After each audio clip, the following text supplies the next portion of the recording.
The night sky over Rawhide, Nevada blazed with stars when the nightmares came.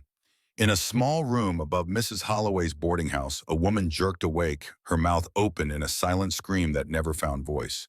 Sweat soaked through her thin nightgown as her hands flew to her throat, fingers pressing against skin that remembered the sensation of being crushed of air denied of death approaching in the darkness.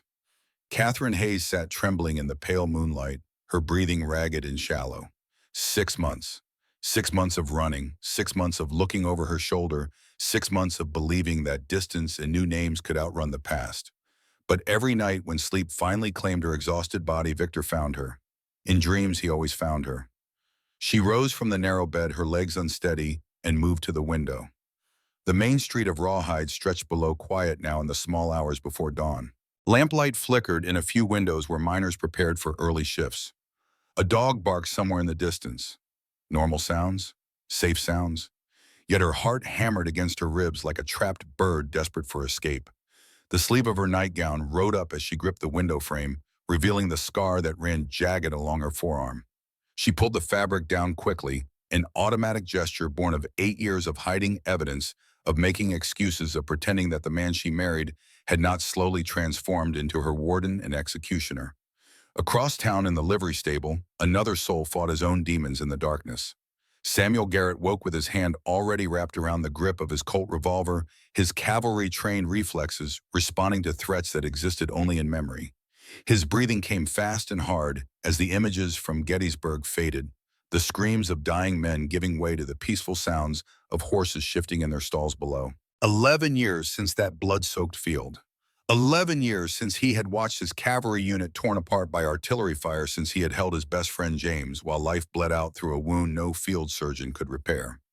He sat up in the hayloft, running a hand through his dark hair, now damp with sweat despite the cool night air. The Colt remained in his other hand. He checked it by habit, fingers moving through the familiar ritual, even as his mind struggled to separate past from present. 6 rounds, cylinder smooth, firing pin solid, ready, always ready, because the war had taught Samuel Garrett that being unprepared meant death, and some lessons carved themselves too deep to ever forget. He stood and moved to the loft door, pushing it open to let the night air wash over him. From this vantage point, he could see most of Rawhide spread out beneath the star-filled sky. A small town, a peaceful town, the kind of place where a man could maybe stop looking over his shoulder, maybe. His eyes found the boarding house 2 streets over, drawn there by instinct he did not yet understand. A light glowed in an upper window. Someone else awake in the deep hours of night. Someone else fighting demons invisible to the daylight world. Samuel did not know her name yet, did not know her story. But in 12 hours, when the sun rode high over the Nevada desert, their paths would cross. 2 broken people in a town that asked no questions. 2 survivors who had learned that safety was an illusion and trust a luxury neither could afford. 2 souls who would teach each other that healing, though painful and slow, was not impossible. The title card would read, "The Silent Promise, Rawhide, Nevada, May 12, 1876. But for now, in the pre-dawn darkness, Samuel Garrett and Catherine Hayes simply endured their separate agonies, unaware that deliverance rode toward them both on the same dusty road. When morning finally broke over the eastern mountains, Samuel approached Rawhide the way cavalry scouts approached uncertain territory. His eyes swept the rooftops automatically, noting sniper positions, even though no war raged here, assessing which buildings offered cover and which invited ambush. 11 years of peace had not dimmed these instincts, could not dim them. Men who forgot their training ended up dead, and Samuel had seen too much death to court it carelessly. He rode a chestnut gelding named Ranger, a horse trained for war and responsive to the slightest pressure of knee or heel. His Colt Peacemaker sat positioned for cavalry draw on his right hip, angled forward, so his hand could find it in darkness or chaos. The Winchester rifle rested in its scabbard, loaded with 15 rounds of .44-40 ammunition, 1 in the chamber, because today something in the air whispered of danger approaching. His saddlebags carried $800 in gold coin from his last cattle sale, spare ammunition, and a field medical kit that had saved 3 men's lives on the trail from Colorado. The town revealed itself in pieces as he rode down the main street. 2 saloons, their painted signs promising whiskey and card games. 1 mercantile with neat lettering advertising dry goods and supplies. A boarding house with white clapboard siding and green shutters. The livery stable where he had spent the restless night. A sheriff's office with bars on the windows. 3 horses stood at the hitching rail outside the larger saloon, working animals with worn saddles, not cavalry mounts. No lookouts visible. No tension in the air beyond what any frontier town carried as background noise. Samuel was 33 years old. He had completed 14 cattle drives in the year since Appomattox.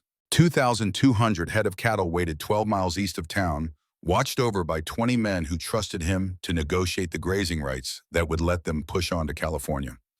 This should have been a simple stop. Talk to the land office clerk, pay the fee resupply, and ride out within 2 days. Simple. But Samuel Garrett's life had taught him that simple plans had a way of becoming complicated, usually when you least expected it. He dismounted outside the livery and paid the stablemen to tend Ranger. The morning sun climbed higher, warming the desert air. Miners headed toward the silver claims north of town, their voices carrying on the breeze. A woman swept the boardwalk outside the mercantile. Everything normal, everything peaceful.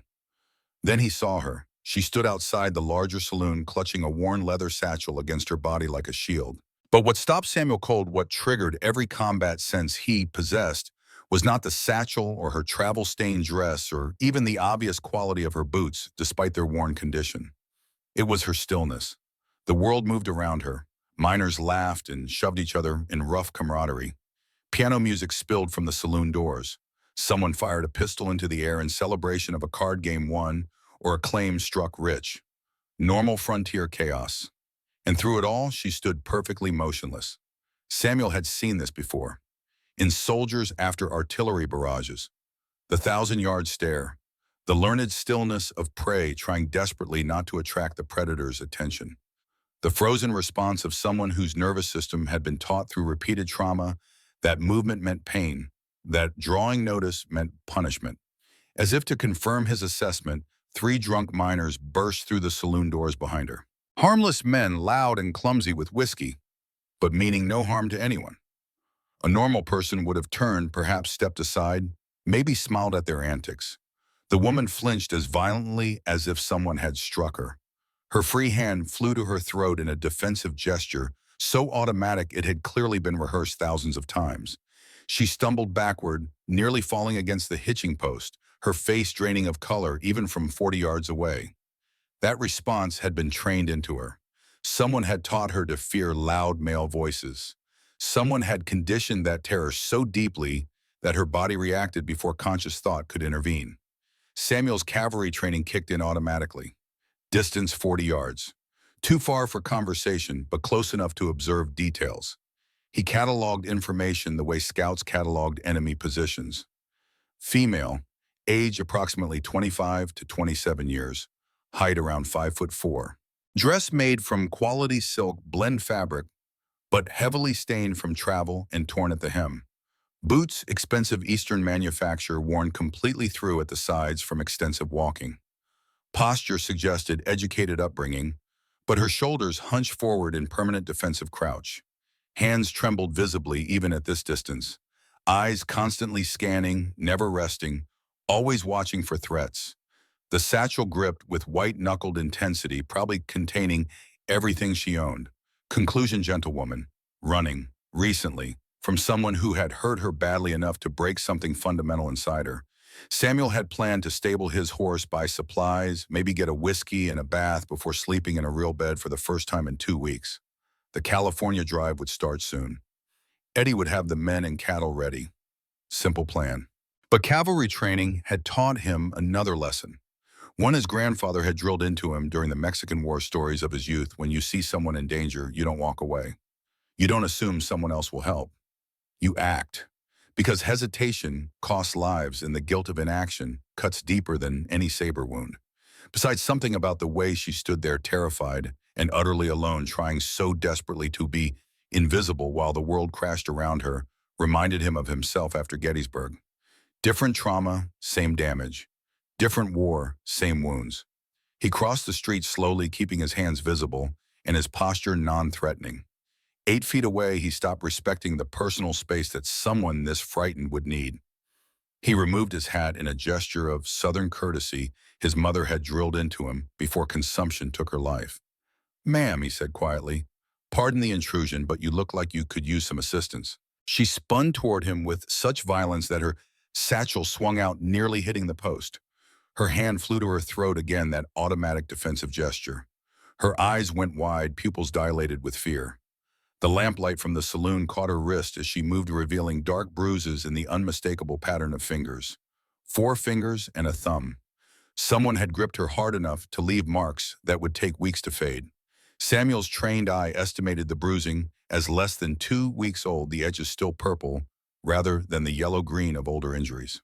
She saw him notice, saw his gaze flick to her wrist, and then quickly away. She jerked her sleeve down to cover the evidence, her face flushing with shame that made Samuel's chest tighten with anger at whoever had taught her to feel responsible for her own abuse. "I'm fine," she said, her voice cracking on the words. "Thank you." The lie was so obvious it hurt to hear, but Samuel understood. Admitting you needed help meant admitting you were in danger. For a woman alone in a frontier town, that admission carried risk of its own. "Name's Samuel Garrett," he said gently. "Most folks call me Sam. I run cattle through here sometimes. Know the town well enough to say that Mrs. Holloway's boarding house down the street is a safe place. Clean beds, fair price. She's a good woman. Asks no questions a person doesn't want to answer." He watched her process this information, watched exhaustion war with caution in her expressive eyes. She was younger than he had first thought, probably closer to 26 than 30. Chestnut hair pulled back in a simple knot. Fair skin burned across her nose and cheeks from recent sun exposure. Delicate features that spoke of genteel upbringing. Dark circles under her eyes testified to chronic sleep deprivation. "I'll walk you there if you'd like," Samuel continued. "Make sure you get settled safe. Then I'll leave you be. No expectations, no strings. Just one stranger helping another get through a hard day." She studied him with an intensity that had suggested intelligence and desperation in equal measure. Reading him the way he had read her. Looking for predatory intent, for hidden motives, for the trap she clearly expected. He stood still and let her look, understanding that trust required time and proof, neither of which he could force. A long moment passed. Piano music from the saloon, laughter from the miners. The normal sounds of a frontier town going about its business while two damaged souls measured each other in the fading light. "Jane," she finally whispered. "My name is Jane Hayes." Samuel heard the lie and the hesitation before the first name and the way her eyes slid sideways as she spoke it. But that was her business. Everyone on the frontier ran from something. Names were cheap and easily changed. What mattered was the person underneath. "Pleasure to meet you, Miss Hayes," he said, replacing his hat. "Shall we?" She nodded slowly and fell into step beside him as he turned toward the side alley. He did not offer his arm, sensing that unwanted touch would send her fleeing. Instead, he simply walked, adjusting his pace to match hers, positioning himself on her left side so his gun hand remained clear. The alley was not just a shorter route to the boarding house.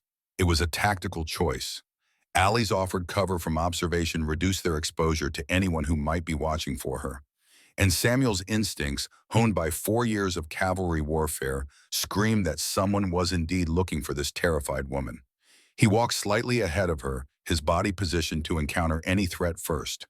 At each intersection, he paused, checking the shadows the way he had once checked for enemy pickets.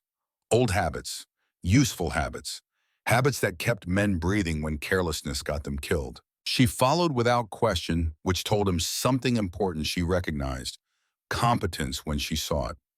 Recognized the movements of someone who knew how to keep people safe. That small trust, fragile as spring ice, was more than he had expected.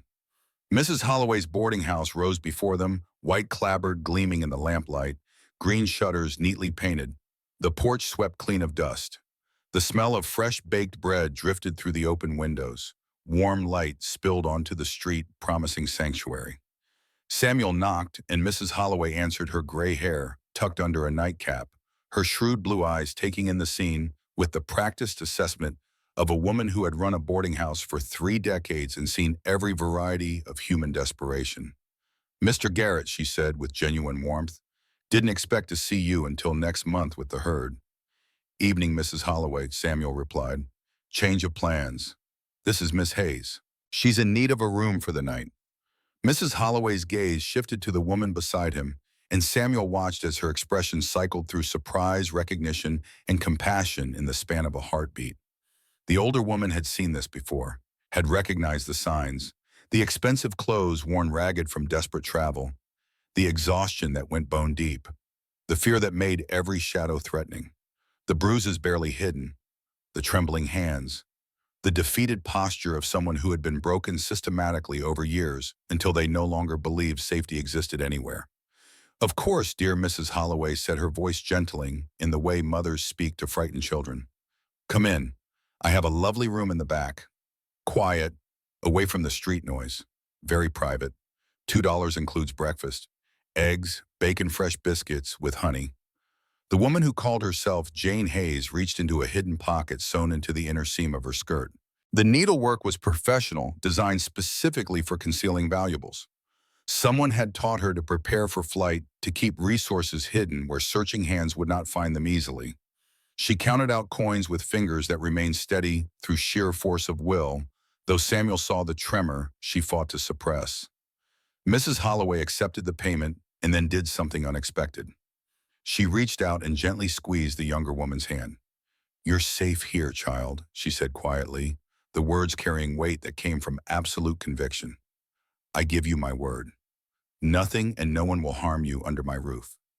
Tears welled in Jane's eyes, the first crack in her carefully maintained composure. She blinked them back, nodded once, and followed Mrs. Holloway inside without another word. Samuel waited on the porch, his eyes scanning the street out of habit. Mrs. Holloway returned 5 minutes later, closing the door softly behind her. She stood beside him, both of them looking out at the quiet town. "That girl's been beaten, Mr. Garrett," she said without preamble. "Badly and repeatedly. I saw scars on her arms when she set down her bag. Old scars and new ones.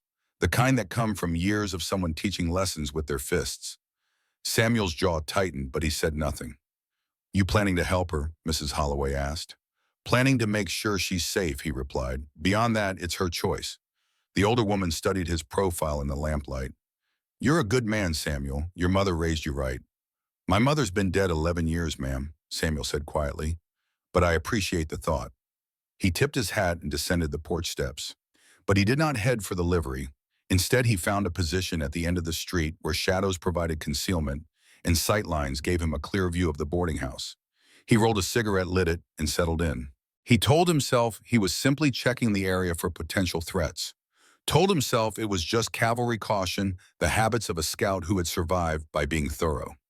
Told himself it had nothing to do with the way the woman's terrified eyes had looked into his, silently begging for a safety she no longer believed existed. But deep in his chest, in the place where Gettysburg's ghost still whispered, Samuel recognized something he had not felt in 11 years. Purpose. Not just the purpose of moving cattle from one place to another, of earning money and spending it and earning more, but the purpose of standing between danger and someone who could not stand alone. The purpose that had made him join the cavalry at 21. The purpose that war had nearly beaten out of him. In the upper window of the boarding house, a shadow appeared. Jane Hayes standing vigil just as he was watching the street for threats only she could name. She stood there for a long time unmoving, even when drunk miners passed below singing off key songs about women and whiskey. Only when the street finally quieted did her silhouette disappear from the window.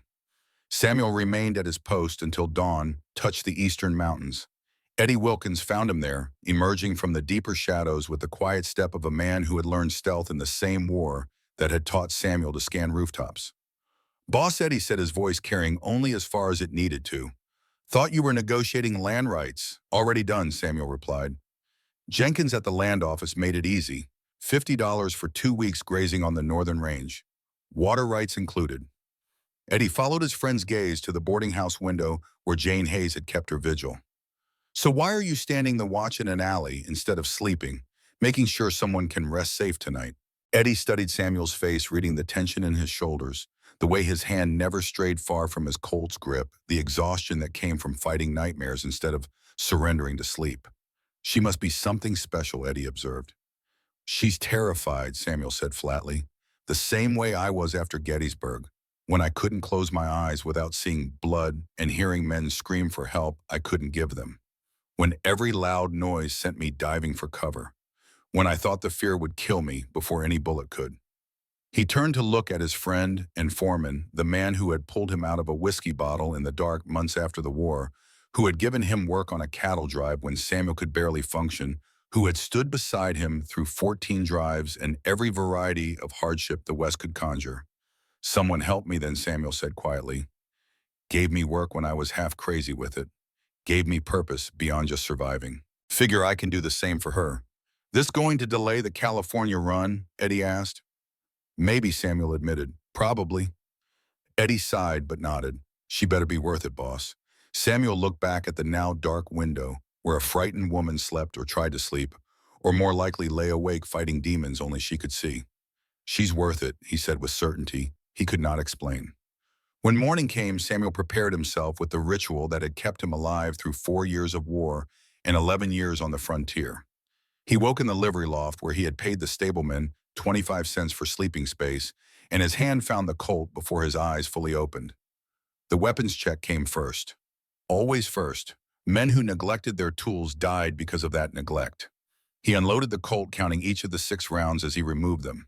Inspected the cylinder rotation, ensuring it turned smoothly without catches or hesitation. Checked the firing pin spring tension. Cleaned the barrel with an oilcloth, even though he had cleaned it the night before. Habits. Life-saving habits. He reloaded all 6 chambers instead of his usual 5. Today felt like a day when he might need every bullet. Next came the Winchester. He worked the lever action, confirming smooth operation. Checked the magazine tube, counting 15 rounds of 44-40 ammunition. Chambered 1 round. Set the safety. Returned it to the scabbard. Finally his person. He washed at the pump behind the livery, the water cold enough to make him gasp. Shaved with his straight router, the blade honed to an edge that could split a hair. Changed into a cleaner shirt from his saddlebag, still trail-worn, but presentable. Brushed his hat, polished his boots. Details mattered when building trust with someone who had every reason not to trust. By 8 o'clock, he stood outside Mrs. Holloway's boarding house, hat in hand, feeling more nervous than he had felt facing Confederate artillery. Mrs. Holloway was sweeping the porch when he arrived.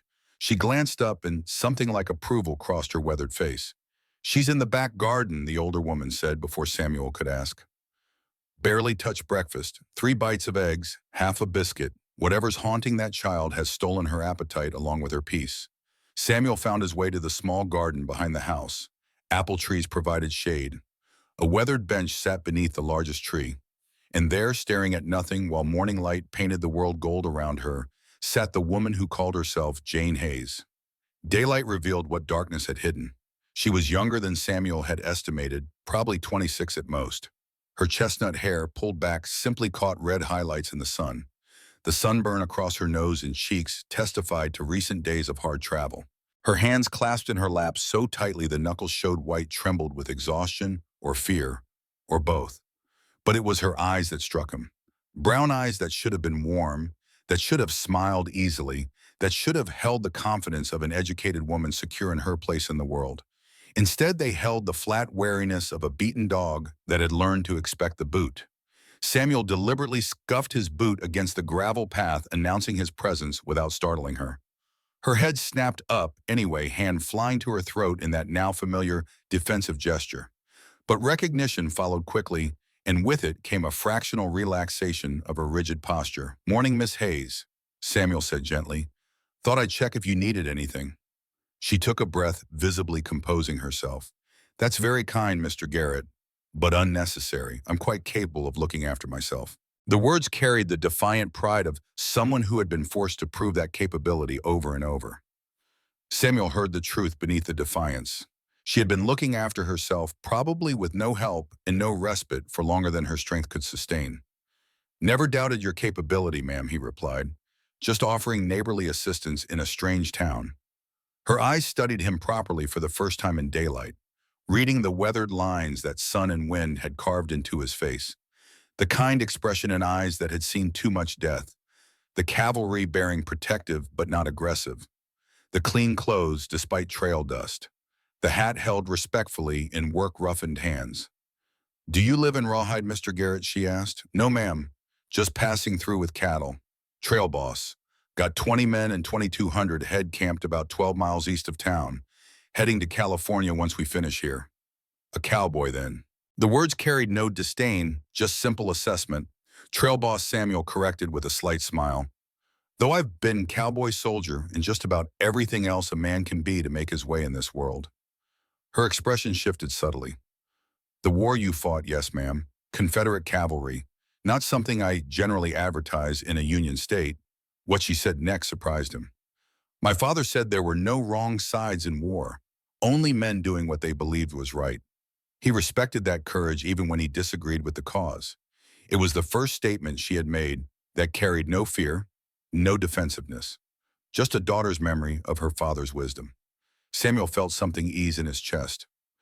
Your father sounds like he was a wise man, he said. A shadow crossed her face. He was. He died when I was 17. Influenza epidemic took him in 3 days. I'm sorry, Samuel said, meaning it. Lost my own parents years back. My mother to consumption, my father at Gettysburg. Understand that particular loneliness? Their eyes met and held, two orphans recognizing each other across the gulf of their separate griefs.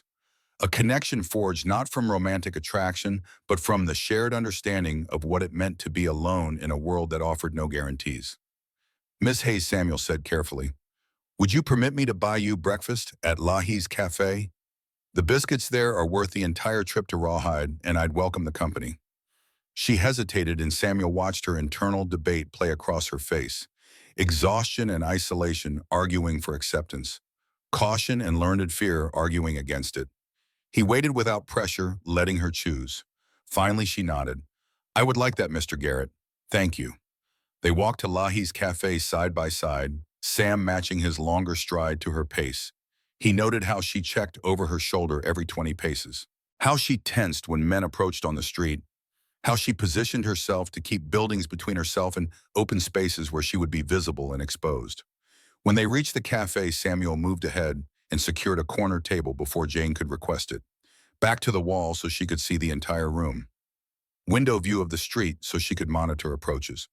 He took the seat facing the door, covering her blind spot with the unconscious tactics of a cavalry scout. She noticed.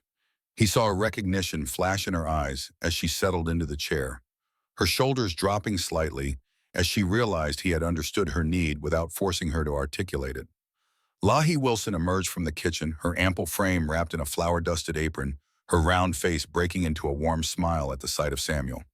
Sam Garrett, she exclaimed, heard you were in town but didn't expect you until afternoon. Usual order. Yes, ma'am, Samuel replied. And whatever Miss Hayes would like. Lahey turned her motherly attention to the younger woman. Coffee's fresh boiled deer. Biscuits just came out of the Dutch oven. I recommend the sausage gravy. My grandmother's recipe from Tennessee. Best thing you'll eat this side of the Mississippi. Jane ordered quietly, and when Lahey bustled back to the kitchen, Samuel saw some of the tension leave the younger woman's frame. The corner table, the motherly cook, the smell of honest food. Small things, but they added up to safety, and he suspected safety had been absent from her life for far too long. You mentioned you can teach, Samuel said, as they waited for their food.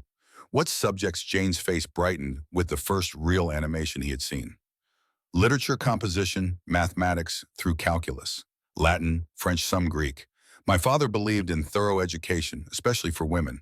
He taught at Harvard before he died. That's impressive education, Samuel observed. Rare anywhere. Rarer still on the frontier. Mother thought it wasteful, Jane said, a bitter edge creeping into her voice. Said no man wants a wife who's smarter than himself. But father disagreed. He said an educated mind is the greatest treasure a person can possess, that it can never be stolen or lost, only strengthened. Your father was right, Samuel said firmly, and your mother was wrong. Intelligence is gift, not liability. Jane looked at him with something that might have been wonder, as if the concept of a man valuing a woman's mind was foreign and precious. Their food arrived. Biscuits. The morning Eddie Wilkins burst into Kate's cabin with news from Carson City. Frost still clung to the window panes despite the May sun climbing over the eastern mountains. Sam had been awake for hours, sitting in the rocking chair he had claimed as his post for the past 3 weeks, watching Kate sleep in the narrow bed across the room. Her rest had been fitful, punctuated by small whimpers, and the occasional thrashing that signaled nightmares lurking just beneath the surface of consciousness. Each time she stirred, Sam's hand had moved instinctively toward his Colt before he remembered that her demons could not be shot. Eddie took one look at Sam's face and knew his friend had not slept. Again. 3 weeks of this vigil, 3 weeks of watching over a woman who woke screaming more nights than not, 3 weeks of something shifting between the trail boss and the frightened woman he had found outside the saloon. Eddie had served with Sam through 4 years of cavalry warfare, had seen him face Confederate artillery without flinching, had watched him stare down rustlers and hostile tribes in every variety of hardship the frontier could manufacture. But he had never seen Sam look at anything the way he looked at Kate Hayes when she was not watching. Boss Eddie said quietly, not wanting to wake her, but needing Sam to hear this away from her ears. We got a problem. They moved to the small porch. Dawn light painted the desert in shades of gold and amber. Somewhere in town, a rooster crowed. Normal sounds, peaceful sounds. Eddie hated to shatter that peace, but Sam needed to know. Ryder came in from Carson City about an hour ago, Eddie reported. Man's been asking around, showing a photograph, offering $500 reward for information about a woman matching Kate's description. Sam's expression went flat and dangerous, the transformation so complete that Eddie took an involuntary step backward. This was the cavalry scout who had survived Gettysburg. The man who had killed when killing was necessary and slept soundly afterward because survival demanded it. What's he saying about her? Sam asked, his voice carrying the cold precision of someone calculating angles of fire. Says she's his wife, that she's mentally unstable, ran away from medical treatment, has papers from doctors in St. Louis. Commitment. Papers. The words hit Sam like physical blows. He had known this was coming. Kate had warned him. But hearing it confirmed, knowing that the man who had tortured her for 8 years was actively hunting her, was coming to Rawhide with legal documents that could strip away her freedom and deliver her into hell disguised as medicine, that ignited something primal in Sam's chest. Where is he now? Sam demanded. Still in Carson City, at the Grand Hotel, but word is he's heading this way today. Maybe tomorrow. He's got 2 men with him. Professional types. Eddie paused, then added the detail that made everything worse. He's also carrying a telegram from a senator in Missouri. Political pressure to make sure local law enforcement cooperates with the commitment process. Sam's jaw clenched so hard Eddie heard teeth grind. For a long moment, the only sound was the wind moving through the sagebrush and the distant lowing of cattle waking to the new day. Get Sheriff Davis, Sam finally said. Tell him everything, then ride to Silver Creek and find Judge Wilson. We need that divorce hearing scheduled immediately. Today if possible. Tomorrow at the latest. Boss, even if the judge grants a hearing, divorce takes time. Months sometimes. And if this Victor shows up with commitment papers signed by doctors, then we make sure Kate doesn't go anywhere alone, Sam interrupted. Round the clock watch. You, me, the men we can trust. I want her protected every second until that hearing happens. The cabin door opened behind them. Both men turned to find Kate standing in the doorway, still in her nightgown, with a shawl wrapped around her shoulders, her face pale as January snow. He's coming, she said. It was not a question. She had heard enough through the thin walls to understand. Sam moved to her but stopped just short of touching, respecting the boundaries she had established, even as everything in him wanted to pull her close and promise her safety he might not be able to guarantee. Kate, he said gently, listen to me. We're going to fight this. Legal and proper. Judge Wilson is a fair man. He'll hear the evidence. She laughed, but the sound held no humor. Just the brittle edge of despair. Victor has money, she said. Connections. Senators send him telegrams. He has doctors who will swear under oath that I'm insane. What do I have? A bookkeeping job and the word of a cowboy who's known me 3 weeks. You have the truth, Sam said firmly. You have Dr. Reynolds' letters documenting your injuries. You have Margaret's testimony. You have Sheriff Davis and Mrs. Holloway and Harold Jenkins and 40 people in this town who've seen you work and teach and live as a sane, competent woman. And you have me, he added, his voice dropping lower. You have my word that Victor Ashford will not take you, not while I'm breathing, not while there's strength in my body or bullets in my gun. Kate's eyes filled with tears, but she blinked them back with the fierce discipline of someone who had learned that crying changed nothing. I won't run again, she said, straightening her shoulders in a gesture of defiance that made Sam's heart twist. Every time I start to feel safe to build something, I have to abandon it. I can't do that anymore. Whatever happens, I face it here. Then we face it together, Sam said, and finally closed the distance between them, taking her cold hands in his. You're not alone, Kate. Not anymore. She looked up at him, searching his face for the lie, for the trap, for the inevitable betrayal she had been conditioned to expect from men. But Sam met her gaze steadily, letting her see the truth written in every line of his weathered face. He meant it, every word. The moment stretched between them, fragile and fierce, until Eddie cleared his throat. I'll get the sheriff, he said, already moving toward his horse, and send a rider to Judge Wilson. After he left, Sam and Kate stood on the small porch, watching the sun climb higher. The day that would decide everything had begun. Sheriff Benjamin Davis arrived within the hour, his weathered face grim, as he reviewed the documents Kate had hidden beneath the floorboards of her cabin.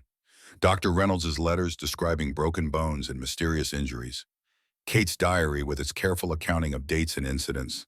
The commitment papers she had found in Victor's desk dated 2 weeks before her escape, proving premeditation. The sheriff was 55 years old and had worn a badge in various frontier towns for 30 years. He had seen every variety of human cruelty, but domestic violence held special venom for him. His own daughter had died at the hands of her husband 5 years earlier, beaten to death while Davis had been 200 miles away enforcing someone else's law. He had arrived home to bury her, and the guilt of that failure rode his shoulders every day since. This is solid evidence, he said, carefully setting the papers on Kate's small table. Any judge worth his salt will see the pattern. Repeated injuries controlling behavior, threats of commitment. Classic case of a man using law and medicine as weapons. But will it be enough? Kate asked, her voice small. Victor will have his own doctors, his own lawyers, his senator's telegram. Davis looked at her with eyes that had seen too much death and not enough justice. I won't lie to you, ma'am. Your husband has advantages. Money buys lawyers, and lawyers know how to twist truth until it looks like lies, and lies look like truth. He paused, then added with steel in his voice. But he doesn't have me, and he doesn't have this town. And most importantly, he doesn't have right on his side. That counts for something even out here where law is still finding its footing. A rider returned from Silver Creek before noon with news that Judge Marcus Wilson would hear the divorce petition the following day at 9 in the morning. The judge had been explicit in his message. He remembered Kate's case from the paperwork Sheriff Davis had sent ahead. He also remembered his own wife dead these 5 years from injuries her first husband had inflicted. Justice delayed was justice denied, he had written. This hearing would not be delayed. Sam spent the afternoon making preparations that had nothing to do with legal proceedings and everything to do with cavalry tactics. He positioned Eddie and 4 trusted ranch hands at strategic points around Rawhide. Men who could watch the roads, monitor arrivals, and provide early warning if Victor Ashford appeared ahead of schedule. He checked his weapons with the obsessive thoroughness of someone who understood that preparations separated living men from dead ones. 6 rounds in the Colt, 15 in the Winchester. Bowie knife honed to an edge that could shave the hair from his arm. Kate watched these preparations with growing unease. Sam, she said, as he loaded extra ammunition into his saddlebags. I don't want bloodshed because of me. He looked up from his work, his brown eyes holding hers with an intensity that made her breath catch. Kate, what's about to happen isn't because of you. It's because of Victor. Because he chose to hurt you. Because he chose to hunt you. Because he chose to try to steal your freedom. Those are his choices, and if there's blood spilled, it will be on his hands, not yours. But if you kill him, you'll hang. The law won't care that you were protecting me. Sam returned to loading bullets, his movements methodical and calm. Then I'll hang, but you'll be free. Seems like a fair trade to me. Don't say that, Kate whispered, moving closer. Don't throw your life away from me. I'm not worth it. His hand stilled. He set down the ammunition and turned to face her fully, his expression fierce. You are worth it, he said with absolute conviction. You are worth every risk and every sacrifice. And I need you to understand something, Kate. I'm not doing this because I think you're helpless. I'm doing it because you've been fighting alone for 8 years, and you shouldn't have to fight alone anymore. That night, Sam stayed in Kate's cabin again, as he had every night for 3 weeks. They maintained the proprieties. Kate in her bed, Sam in the rocking chair. But sometime in the deep hours before dawn, when the nightmare came and Kate woke screaming, Sam was beside her before the echo faded. He did not speak, did not offer empty reassurances. He simply sat on the edge of her narrow bed and gathered her into his arms, holding her trembling body against his chest while she fought to remember where she was, who she was, that the cellar was 1,000 miles away, and Victor's hands were not around her throat. "I'm sorry," she gasped when she could speak. "I'm so sorry. I keep fighting and fighting, but he's always there, always waiting in the dark," Sam murmured, one hand stroking her hair with infinite gentleness. "You have nothing to apologize for. You hear me? Nothing. This is what trauma does. It reaches into your sleep and twists everything. But you're safe now. I'm here. You're safe." She clung to him, her tears soaking into his shirt. "How many times?" she whispered. "How many times will you have to wake me before this stops?" Sam's answer was simple and absolute. "As many times as it takes. Every single time, Kate. For the rest of our lives, if necessary. I'll be here to wake you gently every single time." She pulled back far enough to look at his face in the pale moonlight filtering through the window. "Why would you do that? Why would you take that burden?" "Because I love you," Sam said, the words emerging without calculation or fear. "I love you, and love means standing beside someone through the darkness. Not just the easy parts, the hard parts too, especially the hard parts." Kate stared at him, her eyes wide with wonder and terror in equal measure. "I love you too," she whispered. "God help me. I think I've loved you since that first night when you helped a stranger for no reason except kindness. But Sam, I'm still married. In the eyes of the law, I belong to Victor." "You belong to yourself," Sam said fiercely. "And tomorrow we're going to make sure the law recognizes what's already true. That you're free, that you have the right to choose your own path. And I'm hoping you'll choose to walk it with me." They held each other as dawn approached, two broken people who had found in each other the possibility of healing. When sleep finally claimed Kate again, she rested in Sam's arms, and for the first time in months, her dreams held no screaming. The rider who brought news of Victor's arrival came at first light. Sam was already awake, as he had been for hours, unable to rest with the confrontation approaching. He met the man on Kate's porch, keeping the conversation low so as not to wake her. Three men, the rider reported, pulled into the Silver Creek Hotel about midnight. The main one matches the description. Tall, silver hair, expensive suit. Acts like he owns whatever room he walks into. The other two are hired muscle, professional types. They're asking about the courthouse, about the judge, about law enforcement. Sam absorbed this information with the calm of a scout receiving enemy intelligence. Did they seem armed? The two bodyguards are carrying openly. The main man, if he's armed, it's concealed. But boss, there's something else. Sam waited. The rider shifted, uncomfortably. Word around Silver Creek is that this Victor Ashford spread a lot of money around last night. Bought drinks for half the saloon. Made sure everyone knew he was a respectable banker whose poor sick wife had run away. Got people sympathizing with him before anyone even heard her side. "Of course he did," Sam said grimly. "Man doesn't survive 8 years of abusing his wife without learning how to manipulate public opinion." Kate appeared in the doorway, already dressed in her best navy dress despite the early hour. Her face was pale but composed, her hands steady as she pulled on her shawl. "When do we leave?" she asked. "9 o'clock hearing means we should arrive by 8:30. Sam replied. "Give you time to settle, to review your testimony with Sheriff Davis. The ride to Silver Creek is about an hour. Then I should eat something," Kate said. "Though I doubt I can keep anything down." Mrs. Holloway arrived with a basket of biscuits and preserves, forcing both Kate and Sam to eat despite their protests. The older woman had appointed herself Kate's guardian angel, and she was not about to let her girl face Victor Ashford on an empty stomach. "You need strength, child," she said firmly, watching Kate force down half a biscuit. "That man will try to break you with his words before he ever gets you into a courtroom. Don't give him the satisfaction of seeing you weak." By the time they departed for Silver Creek, a small procession had formed. Sam and Kate in the lead, Sheriff Davis riding beside them. Eddie and four ranch hands following at a respectful distance. Mrs. Holloway in a borrowed wagon bringing several miners' wives who had become Kate's friends during her teaching work. Harold Jenkins and his wife Sarah closing the mercantile for the day to support their bookkeeper. Doc Miller, who had treated Kate for exhaustion and nightmares and was prepared to testify about her mental state. 40 people in total, the entire population of Rawhide that could be spared from essential work. All of them united by a simple conviction Kate Hayes was one of their own, and Rawhide protected its own. The ride to Silver Creek was beautiful in the way that May mornings in Nevada could be beautiful. The desert bloomed with wildflowers after the spring rains. The air smelled of sage and possibility. Under other circumstances, Kate might have enjoyed it. Instead, she rode in silence, her hands gripping the saddle horn so tightly that Sam could see white knuckles from his position beside her. "You don't have to do this," he said quietly when they were an hour from town. "We can turn around right now. Head for California, Mexico, Canada, anywhere he can't follow." Kate shook her head. "I've been running for 6 months, Sam. Every step I took was away from something. For once, I want to move toward something.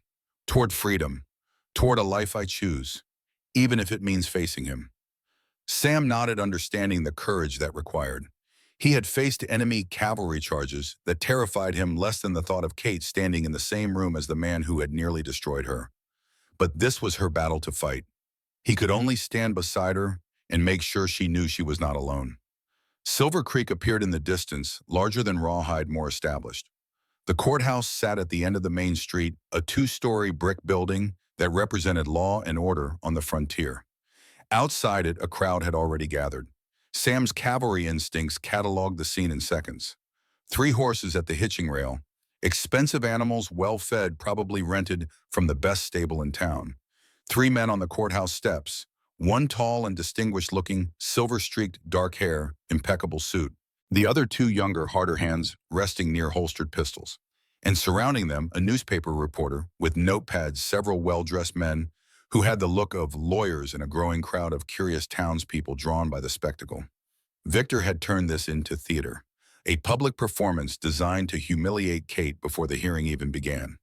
Kate saw him and froze, her entire body going rigid. Sam felt her horse respond to the tension starting to shy. He reached out and took her reins, steadying the animal, his voice low and calm. "Easy," he murmured. "Both of you easy. You don't have to look at him yet. Keep your eyes on me. Just on me." Kate turned her face towards Sam, her eyes wide and terrified but trusting. He held her gaze as they approached the courthouse, blocking out the crowd, the reporters, the man who had tortured her. For that moment, the world narrowed to just the 2 of them. Sheriff Davis dismounted first, positioning himself between Kate's horse and Victor's line of sight. Eddie and the ranch hands fanned out, creating a protective cordon. Only when this human shield was in place did Sam help Kate down from her saddle. The moment her feet touched ground, Victor's voice rang out across the square. "Catherine," his tone dripped with false concern, pitched to carry to the watching crowd. "My dear, thank God. I've been so worried. Come, darling. It's time to come home. You're not well. You need care." Kate's reaction was instantaneous and visceral. She flinched as if struck, her hand flying to her throat, her breathing going shallow and rapid. Sam felt her start to shake. Victor descended the courthouse steps with the measured pace of a man confident in his power. "My wife suffers from nervous hysteria," he announced to the crowd, his voice carrying authority and compassion in equal measure. "The doctors have documented her condition. She requires institutional care for her own safety. The lady's name is Kate Hayes." Sam said, his voice cutting through Victor's performance like a blade. "And she's not going anywhere." Victor's eyes fixed on Sam for the first time, assessing him the way a predator assesses an obstacle between itself and prey. "And who might you be?" "Some cowboy she convinced to help her, Samuel Garrett. I own the Broken Spoke Ranch south of Rawhide, and Miss Hayes is under my protection." "Protection?" Victor's laugh was sharp and ugly. "From her own husband? How noble, tell me." "Mr. Garrett, do you make it a habit of interfering in marital affairs?" Sam took a step forward, his hand resting casually on his Colt's grip. "I make it a habit of standing between predators and their prey.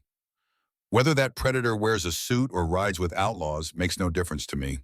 The threat was unmistakable. The crowd murmured, sensing the violence coiled beneath the surface of Sam's calm exterior. Victor's 2 hired men shifted their hands, moving toward their own weapons. Eddie and the ranch hands responded instantly, creating a standoff in the middle of Silver Creek's main square. "Gentlemen," Sheriff Davis's voice cracked like a whip, "this is a legal proceeding, not a shootout. Everyone will keep their hands away from their guns or spend the hearing in my jail." Victor's mask of concern slipped for just an instant, revealing the cold calculation beneath. Then it snapped back into place as he addressed Kate, directly ignoring Sam entirely. "Catherine, please. This is exactly the sort of delusion the doctors warned about. You've forgotten that you're my wife, that we took vows, for better or worse in sickness and health. I'm here to fulfill those vows, to take you home where you belong." Kate found her voice, though it shook with the effort. "I'm not your wife anymore, Victor. I've filed for divorce. Judge Wilson has granted a hearing. It's happening today, whether you consent or not." The words hit Victor like a physical blow. His composure cracked, wider rage flashing across his aristocratic features before he could control it.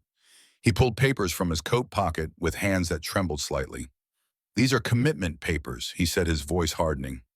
"Signed by Dr. Hendricks and Dr. Mallory, both respected physicians in St. Louis. They confirm your nervous condition and recommend immediate institutional care. I have an appointment this afternoon with the local doctor to verify your state. Once he confirms these papers, authorize your transfer to Brookside Sanatorium." Brookside. The name hit Kate like ice water. She had heard of that place. Women who went to Brookside never came back. They disappeared into locked wards and ice baths and forced sedation, declared insane by husbands who found legal commitment more convenient than divorce. "No," she whispered, backing into Sam. "No, I won't go there. I'll die first." Victor reached for her, his face a mask of false concern. "Don't be dramatic, Catherine." Sam's Colt cleared leather faster than most men could follow, the barrel leveling at Victor's chest with the smooth economy of cavalry training. "Touch her and lose the hand," he said quietly. The square went silent. 40 people held their collective breath. Victor froze his hand, outstretched, his eyes locked on the unwavering pistol pointed at his heart. Sheriff Davis stepped between them. "Mr. Ashford, I'm Sheriff Benjamin Davis of Rawhide. I understand you have legal documents. Judge Wilson will review them tomorrow at 9 a.m. in a proper hearing. Until then, Miss Hayes remains a free citizen of Nevada under my protection. I strongly suggest you retire to your hotel." Victor looked around at the crowd, saw the faces of Rawhide residents, saw their support for Kate written in hard expressions, and crossed arms. Saw Sheriff Davis's hand resting on his own weapon. Saw Sam's Colt steady as stone, calculated his odds and found them wanting. His expression shifted, the mask of concern giving way to something colder and infinitely more dangerous. "This isn't over, Catherine," he said, his voice low enough that only those closest could hear. "Tomorrow you'll see. The law supports a husband's authority.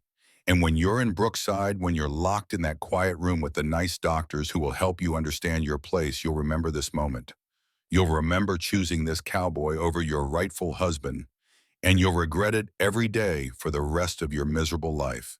He turned and walked back toward his hotel, his 2 hired men following. The crowd parted before him, repelled by the naked malice in his voice. Kate collapsed against Sam the moment Victor disappeared from view. Her legs had simply stopped supporting her. Sam holstered his Colt and caught her, holding her upright while she fought for breath. "You did it," he murmured into her hair.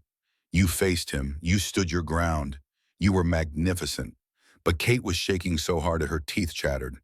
"He's going to win, Sam. The law, the papers, the senator's telegram. He has everything and I have nothing. You have the truth," Sam said firmly, "and tomorrow the truth gets heard."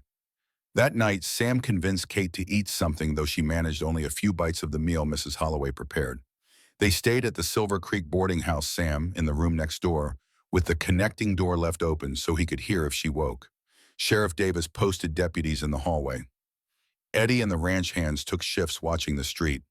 Sleep would not come for Kate. She lay in the darkness, staring at the ceiling, listening to Sam's breathing through the open door. Around midnight, she gave up trying. "Sam," she called softly. "I'm here." His response was immediate. He had not been sleeping either. "I can't do this." The words tumbled out in a rush. "I can't sit in that courtroom and watch him lie. Watch him twist everything. Watch people believe him because he's charming and I'm just a hysterical woman. Sam appeared in her doorway, backlit by the lamp in his room. He crossed to her bed and sat on the edge, taking her cold hands in his. Kate, listen to me. Tomorrow when you walk into that courtroom, you won't be alone. Sheriff Davis will be there. Mrs. Holloway, Harold Jenkins, Eddie. 40 people who've seen you work and teach and live. They'll all testify to your character. And I'll be right beside you every minute. I won't let him break you. What if it's not enough? What if the judge believes Victor's doctors instead of Dr. Reynolds? What if they decide I'm insane and take me anyway? Then we run, Sam said without hesitation. Tonight, if you want. We saddle the horses, head for California, never look back. Your freedom is more important than any legal proceeding. Kate looked at him in the darkness, this man who had appeared in her life like an answer to prayers she had been too afraid to voice. Who promised to wake her from nightmares? Who stood between her and Victor with a cavalry scout's calm and a loaded Colt? Who offered her escape without judgment or expectation? No, she said finally. No more running. Tomorrow I testify. I tell the truth. I show them the scars in the diary and Dr. Reynolds' letters. I look Victor in the eye, and I don't flinch. Because you're right, I'm not alone anymore. Sam lifted her hands to his lips, kissing her knuckles gently. That's my girl. They stayed like that through the long hours until dawn. Sam sitting on the edge of her bed, Kate's hands held in his, neither speaking, but drawing strength from the simple fact of the other's presence. When the nightmare finally came around 4 a.m., when Kate jerked awake with Victor's name on her lips, Sam was already there to gather her close and whisper that she was safe, that he had her, that morning was coming, and with it, the chance to fight back. The Silver Creek courthouse filled early. People packed the gallery, curious townspeople mixing with rawhide residents who had made the journey to support Kate. Judge Marcus Wilson entered precisely at 9 o'clock, his white hair and penetrating blue eyes commanding immediate silence. This is a hearing on the petition for divorce filed by Catherine Hayes against Victor Ashford, the judge announced. Though I understand Hayes is the petitioner's maiden name, which she resumed after separation. Is that correct, ma'am? Kate stood, her voice steady despite her shaking hands. Yes, Your Honor. Very well. I've reviewed the petition filed yesterday. These are extremely serious allegations. Assault, unlawful imprisonment, threats of forced commitment. This is not a routine matter. He turned to Victor's lawyer, a sharp-faced man named Clarence Whitfield, who had arrived from Carson City. The respondent is present with counsel. Whitfield stood. Yes, Your Honor. We categorically deny the petitioner's claims and furthermore contend she is not mentally competent to file for divorce. We have documentation from 2 reputable physicians diagnosing Mrs. Ashford with acute nervous hysteria requiring institutional treatment. Bold claim, Judge Wilson said dryly. I'll hear your evidence. What followed was 3 hours of legal warfare. Whitfield presented Victor's case with the skill of a man who had made a career of defending the indefensible. The commitment papers from Drs. Hendricks and Mallory. Character references from St. Louis business leaders. Financial records showing Victor had provided generously for his wife. A narrative painting Kate as an unstable woman who had abandoned her devoted husband in a fit of paranoid delusion. Victor himself took the stand, delivering a performance worthy of any theatrical stage. His voice broke with emotion as he described his years of worry, his desperate attempts to get Kate the medical help she needed, his devastation when she fled. He dabbed at his eyes with a handkerchief. He spoke of love and duty and the heartbreak of watching mental illness destroy the woman he cherished. Kate watched this theater and felt despair rising. He was convincing. God help her, if she had not lived the truth, she might have believed the lies herself. Then it was her turn. Sheriff Davis called her to the stand. She walked forward on legs that felt like water, acutely aware of every eye in the courtroom watching her. She placed her hand on the Bible and swore to tell the truth, the whole truth and nothing but the truth. Miss Hayes Davis began gently. How did you meet Victor Ashford? Kate took a breath and began. The story spilled out in halting pieces at first, then with growing confidence. The marriage arranged after her father's death.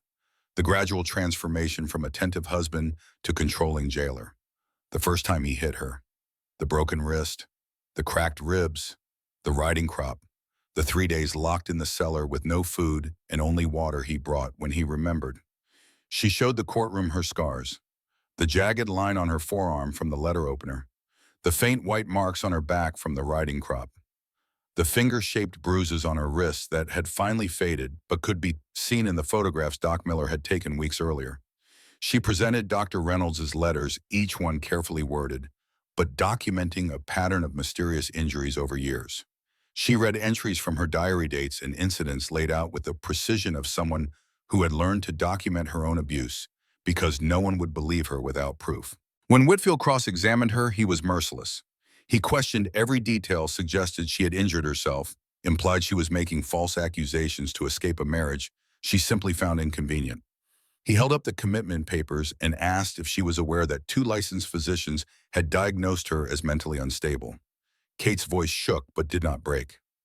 "Those doctors are Victor's business associates," she said clearly. "They signed what he paid them to sign." The courtroom murmured. Judge Wilson's gavel cracked for silence. Then Sheriff Davis played his final card. He produced a telegram that had arrived that morning from the Chicago Police Department. The murmuring turned to shocked silence as he read it aloud. "Investigation into death of Eleanor Ashford. March 1870 reopened based on new evidence. Original ruling of accidental death now in question. Witness testimony and re-examination of autopsy photographs suggest suspicious circumstances. Requesting Victor Ashford return to Chicago for questioning regarding possible murder of first wife." The words hit the courtroom like a... Victor surged to his feet, his face purple with rage. "This is absurd lies, a conspiracy between my wife and her lover to defame me, Mr. Ashford," Judge Wilson said coldly. "Sit down or I'll have you removed from my courtroom," Sheriff Davis continued. "We also have this letter arrived yesterday from Margaret Simmons, formerly employed as housekeeper in the Ashford residence. May I read it, Your Honor?" The judge nodded. Margaret's words painted a picture of systematic brutality. She described specific incidents she had witnessed. Victor throwing Kate down the stairs. Victor kicking her repeatedly. Victor striking her with the riding crop, while Margaret listened helplessly from the next room, too afraid to intervene. The letter detailed how Victor had locked Margaret in the house after Kate fled, threatening her with arrest if she revealed anything. And at the end, Margaret wrote about finding letters hidden in the attic. Letters from Eleanor Ashford to her sister describing her own abuse, her plans to escape. Letters that stopped abruptly 3 days before Eleanor's body was found at the bottom of the stairs with a broken neck. Victor was on his feet again. "That woman is a thief. She stole from us. This is revenge." Nothing more, but Whitfield had gone pale, clearly realizing his client had failed to mention certain pertinent facts. Like a previous wife who died under suspicious circumstances. Like a housekeeper who could testify to years of violence. Judge Wilson removed his glasses and polished them slowly, the gesture carrying more weight than any gavel strike. "I've heard enough," he said, into the absolute silence of the courtroom. "The evidence of physical cruelty is overwhelming and well documented. The claims of mental instability are supported only by physicians with clear financial ties to the respondent. Meanwhile, Mrs. Ashford has demonstrated competence and sound judgment in her new community. Multiple witnesses have testified to her character and abilities." He replaced his glasses and looked directly at Victor. Furthermore, the suggestion that Mr. Ashford's first wife died under questionable circumstances raises serious doubts about his fitness as a husband. And the timing of these commitment papers prepared before Mrs. Ashford's final escape suggests premeditation to unlawfully imprison a sane woman. Victor's hands clenched on the table in front of him. Kate could see the rage building behind his eyes, the mask finally starting to crack. Therefore, Judge Wilson continued, "I grant the petition for divorce on grounds of extreme and repeated cruelty effective immediately." The gavel fell. "Catherine Hayes is hereby released from all legal obligations to Victor Ashford. This marriage is dissolved." The courtroom erupted. Kate felt her knees buckle, and Sam was there instantly catching her, holding her up, while people cheered and Victor screamed threats that were lost in the noise. "You think this is over?" Victor's voice finally cut through raw with fury. "I'll kill you, Catherine. You hear me. I'll find a way. I'll escape and I'll kill you for this, Sheriff Davis moved quickly, placing Victor under arrest for threatening violence. But as the deputies led him away, still screaming obscenities, and Kate heard every word, heard the promises of vengeance, heard the man who had tormented her for 8 years vow that her freedom would be temporary. She stood outside the courthouse in the bright Nevada sunlight, legally free for the first time since she was 18 years old. The Rawhide residents surrounded her with congratulations and embraces. Mrs. Holloway wept with joy. Harold Jenkins shook Sam's hand so hard, Sam thought his arm might come off. But Kate could not stop shaking, could not unhear Victor's final threat, could not shake the certainty that this was not over. Sam saw it in her eyes, saw the fear that freedom had not truly been won, only temporarily bought. He pulled her aside away from the celebrating crowd. "Kate," he said quietly, "Victor's going to Chicago to face murder charges. Between Eleanor's death and the embezzlement that telegram mentioned, he's looking at hanging or life in prison. He can't hurt you anymore. But what if he escapes? What if he bribes someone? What if—" Sam stopped her spiraling thoughts by taking her face gently between his hands. "Then I'll be there," he said simply. "Every day, every night, every nightmare, every fear, I'll be there to wake you gently and remind you that you're safe. That's my promise, Kate. Every single time." She looked into his eyes and saw the truth of it, saw the love that had grown between them over 3 weeks of shared vigils and whispered conversations, and the slow building of trust. Saw her future written in the steady gaze of a man who had proven he would stand between her and hell itself. "I love you," she said again. "I love you, and I want to build a life with you. But I'm so afraid, Sam, so afraid that Victor will find a way." "Then we'll face that fear together," Sam replied. "At the ranch, where I have 20 armed men in defensive positions and every advantage cavalry training can provide. Where you can heal and teach and become the woman you were meant to be before he broke you." He paused, then added with a slight smile, "And where, in about 2 months, when enough time has passed for propriety, I'm going to ask you to marry me properly, with a church and a preacher and everyone we know as witnesses." Kate laughed through her tears. 2 months seemed like a respectable interval. "Unless you'd prefer longer," she kissed him. Then there in the street outside the courthouse where Victor had been dragged away in chains, where freedom had finally been won, kissed him with all the gratitude and love and hope that had been building in her battered heart. When they finally separated, Sam looked at her seriously. "Ready to go home?" he asked. "Home," Kate repeated, testing the word. "The Broken Spoke Ranch. Yes, I'm ready." They mounted their horses and rode out of Silver Creek, surrounded by friends heading south toward a ranch Kate had never seen, but that already felt like the sanctuary she had been seeking for 6 long months. The sun climbed higher. The desert bloomed around them. And for the first time in 8 years, Catherine Hayes rode towards something instead of away, toward a future she chose instead of one forced upon her. But 3 days later, in the small hours before dawn, that hard-won peace shattered. Kate woke to the sound of Ranger whinnying an alarm outside the cabin. Sam was out of his chair and at the window in seconds, Colt drawn, every sense screaming danger. "Kate," he said quietly, "under the bed. Now, take this." He pressed his boot derringer into her hand, a small pistol she had learned to shoot during their weeks together. "If anyone comes through that door who isn't me, you shoot. Don't hesitate. Don't warn them. Just shoot." She scrambled under the bed, the derringer clutched in both hands, her heart hammering so hard she thought it might break her ribs. Through the floorboards she heard footsteps on the porch. Someone trying to be quiet, but the old wood betrayed them with creaks. Then the crash of the front door being kicked in.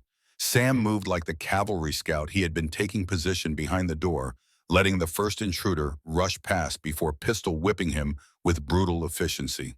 The man went down hard, his rifle clattering across the floor. A voice from outside. "Jacobson." "You get her." Sam did not answer. He waited silent as death, his cavalry training taking over completely. The second man entered cautiously, calling for his partner. Sam's voice came from the darkness. "Move and I'll scatter your brains across Kate's clean floor." The second man froze, Sam's Colt pressed to his temple. Outside, the sound of riders approaching fast. Eddie and the ranch hands responding to the disturbance. Within minutes, the cabin was full of armed men in lamplight, and the two would-be kidnappers were tied up and being interrogated by Sheriff Davis, who had ridden out from Rawhide the moment word reached him. "Who hired you?" Davis demanded. The conscious one, a man named Dwyer, looked at the 20 armed cowboys surrounding him and made a calculation. "Man named Harrington," he said.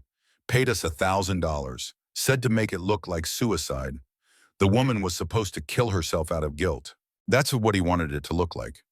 Kate emerged from under the bed, the derringer still in her shaking hands. "He won't stop," she whispered. Even from jail, he won't stop. Sam took the pistol from her gently and pulled her close. Then we go where he can't reach, the ranch, full time. No more trips to town alone. No more nights without armed guards. We turn the broken spoke into a fortress if we have to. The sun rose over a scene of controlled chaos. The two attackers bound and awaiting transport to jail. Ranch hands posting guards at every approach to the property. Eddie organizing watch rotations. And in the midst of it all, Kate and Sam standing together on the cabin porch facing east, toward the dawn. "This is my fault," Kate said. "I've brought this danger to your home, to your men." Sam turned her to face him. "This is Victor's fault. His choice to hunt you. His choice to hire killers. Not yours. Never yours." "How long, Sam? How long before he either succeeds or gives up or dies?" "However long it takes," Sam replied. "And I'll be here every day of it. Every night. Every time the fear comes. I'll be there to wake you gently and remind you that you're not alone." Kate leaned into him, drawing strength from his solidity. The battle was not over. Perhaps it would never truly be over. But for the first time since she was 18 years old, she was not fighting alone. And that she was learning made all the difference. The Broken Spoke Ranch appeared in the valley like a promise kept. Kate saw it first from the ridge where Sam had stopped their horses, wanting her to take in the full view before they descended. The main house sat nestled between red rock cliffs, a two-story structure with white clapboard siding and a wraparound porch that caught the morning sun. Beyond it stretched meadows where cattle grazed peacefully, a creek winding silver through the grass. Barn and stable stood to the east, solid and well-maintained. The bunkhouse and foreman's cottage completed the picture of a working ranch that had been built with care and maintained with pride. Sam watched her face as she absorbed her new home, anxiety tightening his chest despite himself. He had built this place 7 years ago, with a family in mind, though he had begun to believe that family would never materialize. Now here sat the woman he loved, freed from her tormentor. Only days ago, still carrying the weight of 8 years of abuse in the shadows behind her eyes. Would she see sanctuary here, or just another place where Victor's long reach might find her? "It's beautiful," Kate said softly, and the wonder in her voice eased some of Sam's worry. "I never imagined anything like this." "You built all of this with Eddie's help and a lot of stubborn determination," Sam replied. "Took 3 years to get the house finished while I was still running cattle drives. Another 2 to get the operation profitable. But yes, every board and nail represents work I put in with my own hands." He paused, then added quietly, "I always hoped to share it with someone. Just didn't know who until 3 weeks ago." Kate reached across the space between their horses and took his hand. "Well, you're stuck with me now, cowboy, for better or worse." "I'll take those odds," Sam said with a smile that made the years fall away from his weathered face. They rode down into the valley where Eddie's wife Mary waited on the porch, a practical woman in her mid-30s with kind eyes and flower-dusted hands. She had prepared the guest room upstairs with fresh linens and wildflowers from the meadow, anticipating that Sam would want Kate to have her own space, even though everyone on the ranch knew where things were heading between the boss and the woman he had brought home. "Welcome to Broken Spoke," Mary said warmly, embracing Kate like a sister rather than a stranger. "Eddie's told me everything. You're safe here, Kate. We'll make sure of it." That first week established the rhythms that would define Kate's new life. She took the south-facing bedroom Sam had built, with morning light in mind, a room with mountain views and space for the books she had accumulated. Sam occupied the adjacent room close enough to hear if nightmares came, but maintaining the proprieties that mattered in frontier society. Each night he sat in the rocking chair, he moved to her doorway, reading by lamplight until she fell asleep, ready to wake her gently when the dreams turned dark. The nightmares still came with brutal regularity. 3 or 4 times a week, Kate would jerk awake screaming Victor's name, her hands clutching at her throat. And 3 or 4 times a week, Sam would be there before the echo faded, gathering her into his arms and whispering that she was safe, that Victor was in custody in Chicago, that armed men patrolled the ranch perimeter, that nothing and no one would harm her here. Gradually, slowly, Kate began to believe him. She threw herself into making the ranch her home with the fierce determination of someone who had been denied agency for too long. Mary taught her the basics of frontier cooking, and Kate proved surprisingly adept despite her privileged upbringing. She learned to bake bread in the wood-fired oven, to preserve vegetables for winter, to cook for 20 hungry ranch hands without descending into panic. The work was hard and her hands blistered and ached, But it was her choice, her effort, her accomplishment. More importantly, she reclaimed the teaching that Victor had stolen from her. The ranch families had 6 children between them, ranging in age from 5 to 14. Kate gathered them in the shade of the barn each afternoon and taught reading, writing, arithmetic, history. She ordered books from San Francisco with money that Sam insisted she take from the ranch accounts.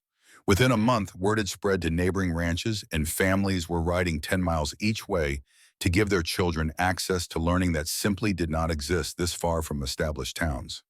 Sam watched her blossom like desert flowers after rain. The hunted look began to fade from her eyes. She laughed more easily. Her hands stopped their constant trembling. She started sleeping 5 or 6 hours at a stretch, instead of the fractured rest that exhaustion had allowed before. The shadows remained, would perhaps always remain, but they no longer dominated every waking moment. 6 weeks after the divorce, Sheriff Davis arrived with news from Chicago. Victor Ashford had been formally charged with the murder of Eleanor Ashford. The exhumation had revealed injuries inconsistent with the fall, and 3 witnesses had come forward describing Victor's violence toward his first wife. Additionally, the bank where Victor worked had discovered extensive embezzlement stretching back a decade. Between the murder charge and the financial crimes, Victor faced either hanging or life imprisonment. But there was more, Davis said, his weathered face grave as he sat across from Kate and Sam in the ranch house parlor. Margaret Simmons is dead, found in her Chicago apartment 3 days ago, apparent suicide by laudanum overdose, though the police suspect foul play. They think Victor ordered it from jail as revenge for her testimony. Kate's face went white. The cup of tea she had been holding slipped from her nerveless fingers, shattering on the floor. Margaret, sweet, brave Margaret, who had risked everything to help her escape, dead because she had dared to tell the truth. Sam's arm came around her shoulders, instantly holding her upright as grief and guilt crashed over her in waves. "This is my fault," she gasped. "She died because of me, because she helped me. She died because Victor Ashford is a murderer," Sam said fiercely. "Because he's a monster who destroys anyone who threatens his control. Not because of you, Kate. Never because of you." But the guilt settled into Kate's heart alongside all the other burdens she carried, and the nightmares that week were especially brutal. Sam stayed with her through each one, waking her, gently holding her, while she wept for the woman who had given her freedom at the ultimate cost. The ranch became a fortress in the wake of Margaret's death. Eddie organized round-the-clock patrols. Every man on the Broken Spoke went armed at all times. Sam taught Kate to shoot with grim determination, spending hours drilling her on the Colt until she could hit a target reliably at 20 yards. It was not about making her a gunfighter. It was about ensuring she could defend herself if the unthinkable happened and someone breached their defenses. "She's a natural," Eddie observed one afternoon, watching Kate put 6 rounds into a target with respectable accuracy. "Most folks flinch when the gun kicks. She doesn't. She's already survived the worst thing she could imagine," Sam replied quietly. "A little recoil doesn't frighten someone who's been to hell and back." As summer deepened into autumn, the raw edges of Kate's trauma began to smooth. The nightmares came less frequently, perhaps once or twice a week instead of nightly. She gained weight, her face filling out from the gauntness that months of flight and fear had carved into her features. She smiled readily and laughed at Eddie's terrible jokes, and spent long evenings on the porch with Sam talking about everything and nothing, while the desert sunset painted the sky in shades of amber and gold. It was on one such evening in late October that Sam finally asked the question he had been holding since the Silver Creek courthouse. They sat together on the porch swing he had installed specifically for this purpose, Kate's head resting on his shoulder, his arm around her waist. The first stars were appearing in the darkening sky. Somewhere in the distance, a coyote called and was answered by another. "Kate," Sam said quietly, "I know it's only been 4 months since the divorce. I know by all rights I should wait longer. But I'm not a patient man when it comes to things that matter." He shifted so he could see her face in the lamplight spilling from the windows. "Marry me. Not because you need protection or because I've been helping you. Marry me because I love you, and I want to spend whatever years I have left waking you gently from nightmares and teaching our children to ride and growing old on this porch watching sunsets. Marry me because you're the bravest person I've ever known, and I want the honor of standing beside you for the rest of my life." Kate's eyes filled with tears, but for once they were tears of joy rather than pain. She had been waiting for this question since the night Sam first promised to wake her gently every single time. Had been building toward this moment through every quiet conversation and shared meal, impatient hour of shooting practice. Yes, she said simply. Yes, I'll marry you. Not because I need rescuing, because you've taught me I can save myself. Not because I'm afraid to be alone, because you've shown me I never have to be. Yes, because I love you, Sam Garrett, and I want to build a life with you that's ours to choose. They married in the Rawhide Church on the first Saturday of November, 8 months after Kate had stumbled off the stage in that small frontier town with nothing but fear and a worn leather satchel. Judge Wilson came from Silver Creek to perform the ceremony. His presence a reminder of how far Kate had come from the terrified woman who had stood in his courtroom pleading for freedom. Kate wore a dress of pale blue silk that Mary had helped her sew simple and elegant with small wildflowers woven into her hair instead of a veil. She was not hiding anymore. Not from Victor, not from the past, not from the future. She walked down the aisle with her head high and her hands steady, meeting Sam's eyes with absolute certainty. Sam wore his best suit, the one he had ordered from San Francisco, specifically for this day, his hair trimmed and his beard neat. But it was his eyes that drew every gaze in the church. The way he looked at Kate as she approached held such naked devotion that several of the miners' wives began crying before the vows even started. The ceremony was traditional, but the meaning ran deeper than the ancient words suggested. When Sam promised to have and to hold in sickness and health, Kate heard the echo of every nightmare he had patiently witnessed. When Kate promised for better or worse, Sam heard recognition of all the worst they had already survived together. When they both vowed till death do us part, it was not the distant abstraction most couples promised, but a fierce commitment forged in the furnace of real threat and genuine danger. Judge Wilson pronounced them husband and wife with visible satisfaction. What God has joined together, he intoned, let no man put asunder. The emphasis on those final words was deliberate. Victor Ashford had tried to keep Kate bound in false marriage, had tried to destroy her freedom, had failed. This marriage, freely chosen and lawfully made, was the final proof of that failure. Sam kissed his bride to enthusiastic applause, and the celebration spilled out into the ranch where Eddie had organized a feast that would be remembered in Rawhide lore for years. There was music and dancing and more food than seemed possible. Children ran shrieking through the gathering while adults told stories and raised toasts to the newlyweds. As the sun set, Sam and Kate stood together at the edge of the celebration, watching their friends and neighbors rejoice in their happiness. Kate leaned into Sam's solid warmth, marveling at how much had changed in 8 short months. "What are you thinking?" Sam asked, his lips close to her ear.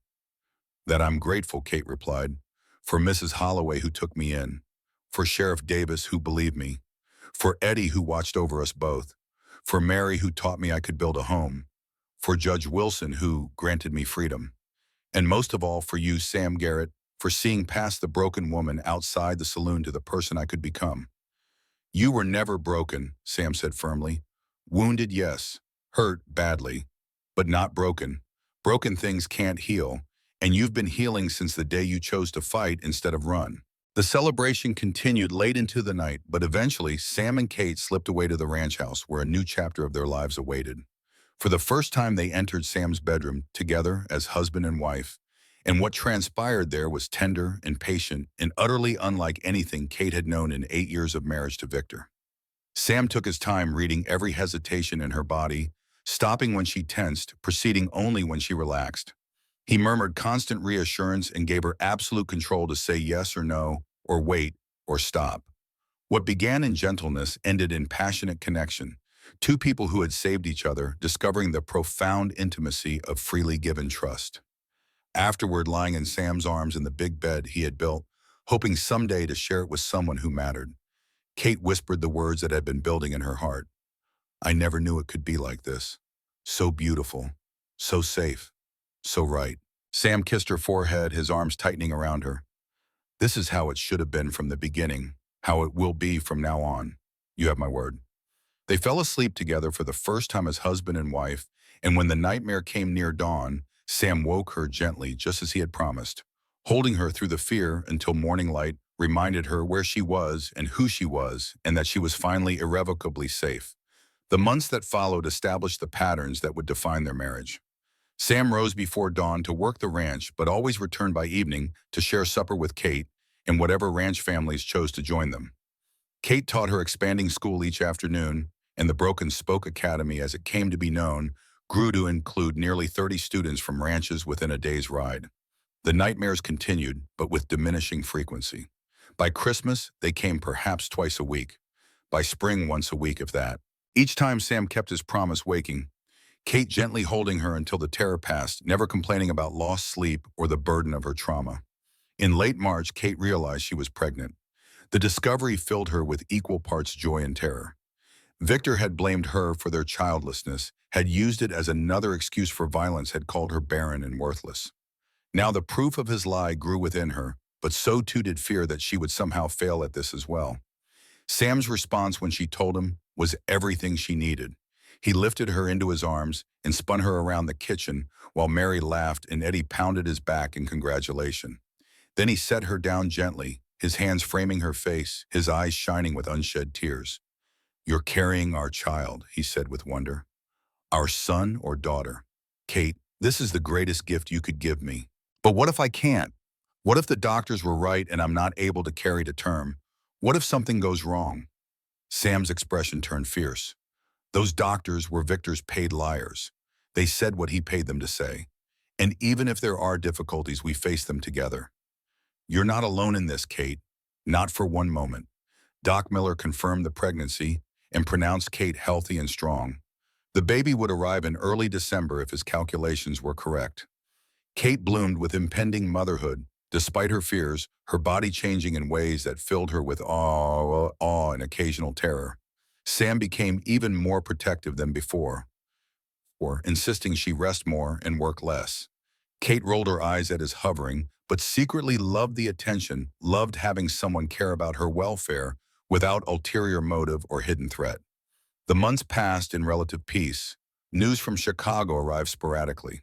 Victor's trial had been delayed multiple times as his lawyers attempted various legal maneuvers. The murder charge remained, but the embezzlement case had grown to encompass nearly $50,000 in stolen funds. Victor sat in Cook County Jail, his bail denied, his assets frozen, his reputation destroyed. Then in August came the telegram that changed everything. Sheriff Davis delivered it personally, riding out to the Broken Spoke with an expression that made Sam's hand move instinctively toward his Colt. "Victor's dead," Davis said without preamble, handing the telegram to Sam. "Heart attack in his cell 3 nights ago. Died before the doctor could reach him." Sam read the brief message, then looked at Kate, who had gone absolutely still on the porch swing. Her hand rested on her swelling belly, her face unreadable. "He's gone," she said quietly. "Really gone." "Really gone," Davis confirmed. "Chicago PD is closing the case. The murder investigation died with him since there's no one left to prosecute. You're free, Kate. Completely and finally free." The words hung in the air like a benediction. Free. Not just legally divorced, but released from any possibility of Victor's return. No more guards necessary. No more looking over her shoulder. No more nightmares about him finding her because he could never find anyone again. Kate stood slowly, her hand still protectively cradling her unborn child. She walked to the porch railing and looked out over the ranch, over the valley, over the mountains beyond. Sam came to stand beside her, waiting for whatever reaction would come. Tears, perhaps, or relief, or the complicated grief that sometimes accompanied even a hated person's death. Instead, Kate turned to him with eyes that were clear and calm and utterly at peace. "He can't hurt anyone anymore," she said. "Can't beat another wife. Can't lock another woman in the cellar. Can't destroy another Margaret. It's over, Sam. The nightmare is finally over." That night, the dream came differently. Kate found herself in the familiar cellar darkness, pressing in from all sides, Victor's voice echoing threats from the shadows. But this time when she reached for the door, it opened easily. Light flooded in. Sam stood on the other side, hand extended, and when she took it, he pulled her out into sunshine she had not seen in the dream before. She woke gently, naturally, with Sam's arm around her and dawn light painting their bedroom gold. The terror was gone. In its place was only the certain knowledge that she had survived, had built a new life, had found love worth keeping. The nightmares did not stop completely after Victor's death, but they lost their power. Kate could recognize them for what they were, echoes of old pain rather than current threat. Sam still woke her gently when they came, but now she returned to sleep quickly, secure in the knowledge that the monster was gone and would never return. As Kate's pregnancy advanced, Sam became increasingly nervous about the approaching birth. He had seen death come in many forms, but the idea of Kate facing the dangers of childbirth terrified him in ways that cavalry charges never had. He read every medical book he could find, questioned Doc Miller endlessly, and drove Kate to distraction with his anxious hovering. Sam, she finally said one evening in November as she sat massive and uncomfortable in her rocking chair, "Women have been having babies since the beginning of time. I'll be fine." "Your mother died when I was 12, Sam replied quietly. "Childbed fever. Took her 3 days. I've never forgotten the sound of her screaming." Kate's expression softened. She reached for his hand. "I'm not your mother. I'm healthy and strong, and I have Doc Miller who's delivered more babies than you've seen cattle. I'm going to be fine. We're going to be fine. Promise me," Sam said, his voice rough with emotion. "Promise me you won't leave me alone when I've just found you.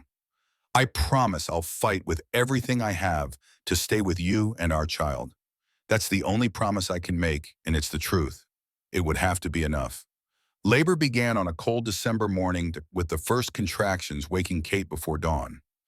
Sam sent Eddie for Doc Miller immediately and prepared himself to wait through what the doctor warned could be many hours. Kate labored through the morning and into afternoon, with Mary attending her and offering experienced reassurance.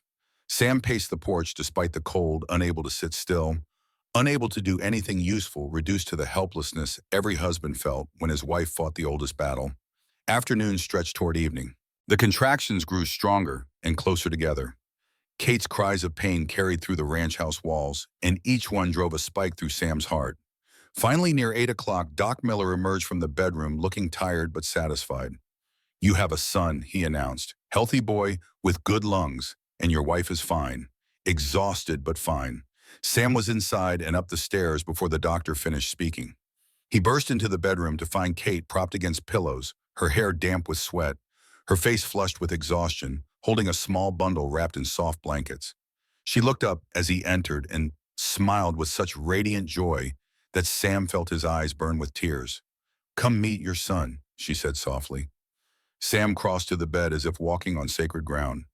Kate shifted the blanket, revealing a tiny face wrinkled and red eyes squeezed shut, mouth working in small sucking motions. Dark hair covered the baby's head. Tiny perfect fingers curled and uncurled. "He's beautiful," Sam whispered, reaching out to touch one impossibly small hand. The baby's fingers closed around Sam's larger one with surprising strength. "You're beautiful. Both of you are the most beautiful thing I've ever seen." Kate's eyes filled with tears. "I did it, Sam. I carried him and bore him, and he's here. He's really here." "You did it," Sam agreed, leaning down to kiss her forehead. "You did something amazing and terrifying, and you came through it. I'm so proud of you, Kate, so incredibly proud." They named him James Samuel Garrett after Kate's father, and Sam himself calling him Jamie from the start. The baby proved healthy and loud, demanding food at regular intervals and making his displeasure known when his needs went unmet for even moments. Kate navigated new motherhood with the same fierce determination she had brought to everything else, learning to nurse and change and soothe despite having no experience and no mother to guide her. Sam proved surprisingly adept with the baby, his cavalry-trained hands gentle. Despite their roughness, his patience with Jamie's fussing infinite. He walked the floor with his son in the small hours of morning when Kate was too exhausted to move, singing old cavalry songs in his rough voice until Jamie settled against his chest. The ranch hands took to calling Jamie the little boss, treating him with the mixture of reverence and amusement that cowboys reserve for anything small and helpless. Eddie carved wooden toys. Mary knitted endless small garments. The entire Broken Spoke community embraced the baby as proof that good things could grow from hard beginnings. Kate's nightmares became rare after Jamie's birth, perhaps once a month, if that. The fierce protectiveness of new motherhood seemed to burn away the last lingering shadows of Victor's abuse. When the dreams did come, Sam woke her gently as always, and often they would go together to check on Jamie, sleeping peacefully in his cradle, the sight of their son, a reminder of everything they had built together. The years flowed past in the way years do when life finds its rhythm. Jamie grew strong and healthy. His first words were Mama and Papa. His first steps taken across the porch into Sam's waiting arms. Kate's school expanded until she had to hire 2 additional teachers to handle all the students whose families rode from increasingly distant ranches. The Broken Spoke Academy gained a reputation as the finest school within 200 miles, and several of Kate's students went on to universities in California and back east. When Jamie was 3, Kate bore their daughter. They named her Margaret Mary Garrett, after the housekeeper who had saved Kate's life and Mary who had welcomed her into the Broken Spoke family. Margaret proved as spirited as her brother was serious, keeping her parents on their toes from her first breath. 2 years later came twins, boys born within minutes of each other. They named them Robert Edward and William Thomas, reclaiming William as a name that could represent something good instead of the horror Victor had made it. The house that Sam had built hoping for family rang with the chaos and joy of 4 children, and the man who had thought himself destined for lonely bachelorhood found himself surrounded by love he had never dared imagine. Sam and Kate settled into partnership that deepened with time rather than fading. They divided responsibilities for ranch and family with the easy cooperation of 2 people who trusted each other completely. Sam managed the cattle operation that had grown to 1,500 head and 35 employees. Kate ran her academy and managed the household finances with the mathematical precision that had first caught Harold Jenkins' attention years ago. But more than the practical division of labor, they maintained the emotional intimacy that had been forged in darkness and sealed with promises kept. Sam still woke Kate gently on the rare occasions nightmares came. Kate still touched Sam's shoulder when he jerked awake from his own war dreams that never quite left him. They talked every evening on the porch swing, sharing the day's challenges and triumphs. They laughed together at their children's antics. They supported each other through the inevitable hardships of ranch life, drought and disease, and all the struggles that came with building something worth keeping. The scars remained physical and emotional both. The jagged line on Kate's forearm never faded completely. The ghost of Gettysburg still haunted Sam's sleep sometimes. But the wounds had healed as much as such wounds could heal, leaving behind strength rather than weakness. One evening in the summer when Jamie was 8 and Margaret 6 and the twins were 4, the entire family gathered on the porch to watch the sunset. Jamie was reading aloud from a book Kate had given him, his serious young face intent on getting every word right. Margaret was teaching the twins a clapping game, their laughter ringing across the valley. Kate sat in the porch swing with Sam's arm around her shoulders, her head resting in the comfortable hollow between his shoulder and chest. "What are you thinking?" Sam asked the question he had asked 1,000 times in their decade together. Kate smiled. "That I'm happy, deeply, completely happy. That I have a life I chose and a family I love and a home where I'm safe. That the broken 18-year-old who married Victor Ashford would never have believed this future was possible." She tilted her head to look up at him. "And I'm thinking that every nightmare was worth it because it led me to you." Sam kissed her forehead, a gesture so familiar it had become their private language. "I'd have found you anyway. Some souls are meant to find each other, no matter how many wrong turns they take." You really believe that Sam looked out over the ranch he had built, at the children they had created, at the life they had forged from courage and chance and the stubborn refusal to let the past define the future. "I know it," he said. "Some promises are written before we ever speak them. Ours was that I would wake you gently, that I would stand between you and the dark, that I would love you through every fear and every fight. And I've kept that promise. Every single time," Kate agreed softly. "You kept it every single time." The sun set in shades of amber and gold while the Garrett family watched from their porch surrounded by the life they had built from ashes. The desert bloomed eternal around them. The cattle grazed peacefully in meadows irrigated by the creek that never ran dry. The Broken Spoke Academy stood ready to welcome another generation of students in the fall.